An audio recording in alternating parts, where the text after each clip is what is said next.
जय हिंद। मैं हवलदार नारायण सनगर।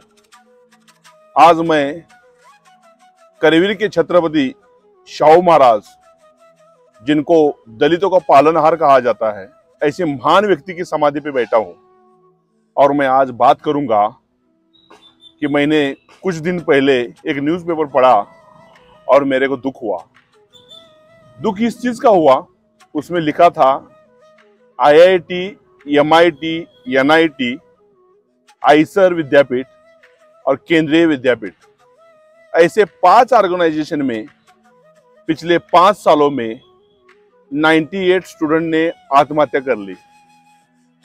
जो NIT, IIT, MIT, आइसर, केंद्रीय विद्यापीठ, इनमें जो एडमिशन लेने वाले जो स्टूडेंट होते हैं वो बहुत नॉलेज वाले होते हैं, सबसे ज्यादा उनका ज्ञान रहता है और वो JEE क्रैक करके उस कॉलेज में वो एडमिशन लेते हैं और अपने देश का नाम ऊंचा करने की कोशिश करते हैं।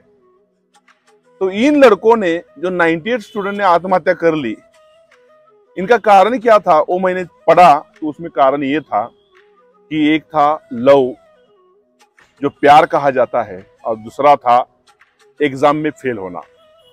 क्या एग्जाम में फेल होना या प्यार में घात हो जाना, इसका अंतिम ध्येय या अंतिम उद्दिष्ट फांसी है क्या, या आत्महत्या करना है क्या? इसका मूल्यांकन करने के लिए इस महान राजा की समाधि पे मैं बैठा हूं और आज आपसे मैं बात करना चाह रहा हूं। छोटा बच्चा जब पैदा होता है तो माँ बाप के सपने बहुत बड़े होते हैं। मेरा बच्चा बड़ा होके एक अच्छा व्यक्ति बने और हमारे देश का आदर्श बने। अगर आप JEE क्रैक करके ऐसे बड़े ऑर्गेनाइजेशन में अपना नाम ऊंचा करने की कोशिश करते हैं, ऐसे बड़े ऑर्गेनाइजेशन में अपना एडमिशन लेते हो, तो आप एक आगे जाके बहुत बढ़िया व्यक्तिमत्व बन सकते हैं।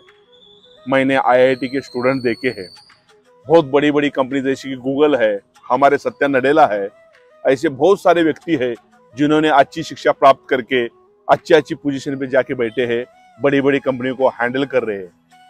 तो वो आदमी करोड़ों लोगों का पालनहार बने हैं, करोड़ों लोगों का घर का परिवार चलाने का कार्य वो लोग कर रहे हैं। तो वो IIT के लोग कर सकते हैं, करते हैं।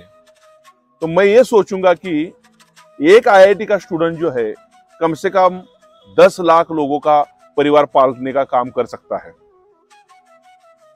अगर 98 स्टूडेंट ने आत्महत्या कर ली, लगभग 100 हो गए, तो 10 करोड़ लोगों का नुकसान करने का कार्य इन 98 स्टूडेंट ने किया है। इस बात को नकारा नहीं जा सकता। अगर आप सुसाइड करते हैं और इसका कारण प्यार, लव, अगर आपको पेपर हार्ड गया, पेपर में फेल हो गए, तो क्या हो गया? बहुत सारे स्टूडेंट है, बहुत सारे लोग हैं, इलॉन मस्क जैसे आदमी है जिन्होंने पेपाल पहली कंपनी निकाली, नहाने के लिए जगह नहीं थी, एक आश्रम में जाके वो नहा के आते थे और अपने रूम में रह के वो अपनी कंपनी का फाउंडेशन डाला और उसके बाद उन्होंने अपनी कंपनी की नींव रखी और कंपनी वहां से शुरू की और आज जगत के सबसे शक्तिशाली व्यक्तिमत्व बने। इनका परस्यूरेंस है, इनकी कंसिस्टेंसी है, इनका डेडिकेशन है, डिवोशन है। ऐसा हर स्टूडेंट ने करना चाहिए। दिल में थोड़ा सी नाराजगी लेके आत्महत्या करना सबसे महत्वपूर्ण बात नहीं है। आपके परिवार को बहुत सारी परेशानी झेलनी पड़ती है। आप जाते जाते मर जाएंगे, जाते जाते फांसी लगा के तुरंत मर जाएंगे 10-15 मिनट में, लेकिन आपका परिवार पीछे जिंदगी भर रोता रहेगा। वो माँ किसके सारे जिएगी, वो बाप किसके सारे जिएगा? जब बच्चा पैदा होता है तो सबसे परमोच्च आनंद उस बाप को होता है, और वही बच्चा अगर उसके सामने मर जाता है तो सबसे ज्यादा दुख भी उसी बाप को होता है। तो बाप से पहले अगर बच्चा मरेगा तो उससे ज्यादा दुख का कारण दूसरा कोई नहीं हो सकता। इसलिए सभी स्टूडेंट को मैं ये कहना चाहूंगा, बच्चों, आपकी जिंदगी सस्ती नहीं है, आप बहुत महंगे हैं और आने वाले समय में आप बहुत सारा इतिहास रच सकते हैं। ये राजा देखिए, छत्रपति शाहू महाराज, इनका जन्म 1874 को हुआ था, 1894 को ये राजा बने और इन्होंने अपनी जो प्रजा थी, जो दलित प्रजा थी, जिनके ऊपर अन्याय होता था, उन प्रजा के साथ खड़े रहे।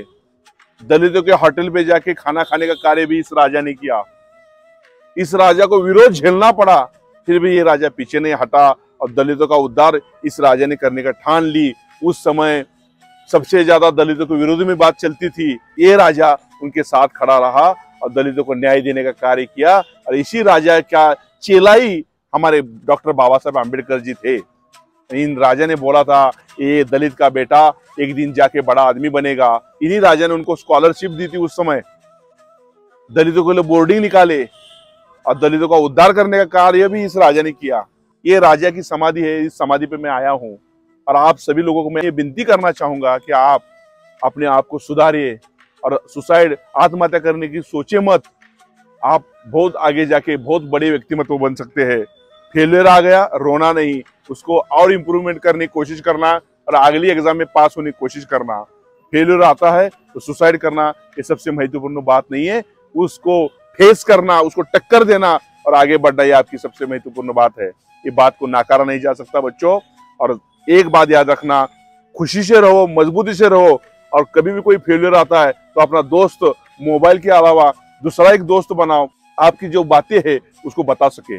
और जो भी प्रॉब्लम है दोस्त के साथ डिस्कशन करो और एक दूसरे के साथ डिस्कशन करने से आपके बहुत सारे प्रॉब्लम सॉल्व हो जाएंगे और आपके ऊपर आया हुआ संकट जो है वो ऑटोमेटिकली खत्म हो जाएगा। इतना इस राजा की समाधि पे मैं कहना चाहूंगा और सभी लोगों को ये कहना चाहूंगा कि आप बड़े बड़े स्कूल में पढ़ते हो तो कभी दुख मत मानिए। फेल होते हो तो अगली एग्जाम में पास होने की कोशिश करिए। जो समझ में नहीं आ रहा वो टीचर को दोबारा पूछिए और अपने आप को एक शक्तिशाली व्यक्तिमत्व बनाइए। जैसे हमारे छत्रपति शिवाजी महाराज थे, एक 13 साल के लड़के ने हिंदवी स्वराज्य स्थापन करने का निर्णय लिया और वहां से शुरुआत की और 360 किले लिए और इतिहास में अपना नाम अमर किया। आज भी उनका नाम आदर के साथ लिया जाता है। ऐसी राजा की धरती से आज मैं पूरे भारतवर्ष के सभी लोगों को मैं ये विनम्र निवेदन करना चाहता हूं कि आप टेंशन मत लीजिए और अपने आप को बढ़िया व्यक्तिमत्व बनाने की कोशिश करिए। इतना मैं कहता हूं और इस राजा को विनम्र अभिवादन करके आप सभी लोगों का मैं शुक्रिया अदा करता हूं। आपने मेरे को सुना तो जाते जाते मैं इतना कहना चाहूंगा, अगर आप अपने में थोड़ा सा बदल करते हैं, मैंने इस भारत देश की देश सेवा करने का कार्य किया ऐसा मैं समझूंगा। इधर ही मैं रुकता हूं। जय हिंद, जय भारत।